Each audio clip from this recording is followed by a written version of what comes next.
Is there anything else that you've noticed has, for people who already have skin issues, that when they're eating, they're noticing flare-ups or, issues in their skin when they're eating? So it's person dependent. Yes. So I will say, I don't want to give a blanket statement, but for some people, dairy makes a big difference, right? And so dairy causes a lot of inflammation in people's skin. And especially, for example, if you're drinking milk, skim milk. So if you are I love milk, but I don't know if it's maybe causing acne, if you cut it out for a few weeks and you think it is, some people can't do skim, but they can get away with whole. Oh. And I think it's because the fat in the milk maybe binds up the hormones. Yes. But I do think that, high sugar dairy can be problematic for a lot of people. And I feel obviously you've helped me treat my melasma. My mum has melasma. It's something that I notice is more prominent in skin of color. Yes. Is that true? 100%. Yeah. So anybody can get melasma regardless of your skin tone, but the more pigment-rich you are, the more the pigment will be affected by your hormones and sun exposure. And are there different foods for people with melasma, or would you recommend the same? No, I think I would recommend those things. Yes. If you have melasma, I'm going to say it's really good to balance your hormones, right? So if you're perimenopausal, maybe a little bit of soy.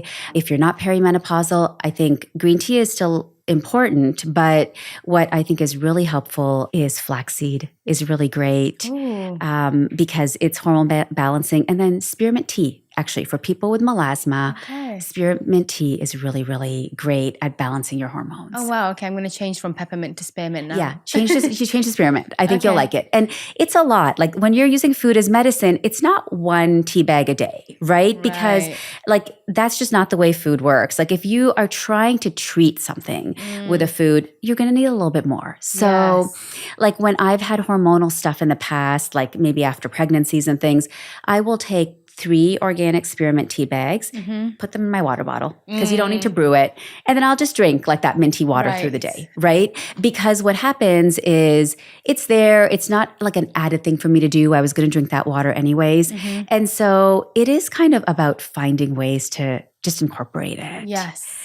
What do you think are the biggest mistakes you've seen people, especially brown people, do when it comes to their skin? Because there's so much information out there. There's so much information, and it's really so simple in some ways. I think the biggest mistake is brown people think that their skin is really hardy because it doesn't sunburn. It's so true. I am such a culprit of that. Oh my gosh. I'm I get the best. I get the best tan. Yeah. So the very thing that protects you from sunburn also will damage your skin. So if you look at somebody who's white skinned versus brown or black skinned, they may sunburn and they may wrinkle, and maybe that's not the way we're going to age, right? Because our pigment protects us.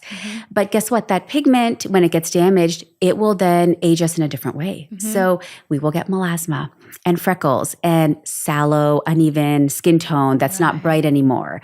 Or maybe we become patchy. So I think people with pigmented skin always feel like, my skin is not really that delicate. And that's kind of, I would say, the one thing that I would want people to take away is, tread with caution, go slowly. Slow and steady is much better than kind of aggressive treatments because your pigment is made to respond to damage. So if you overdo anything, you're going to get brown.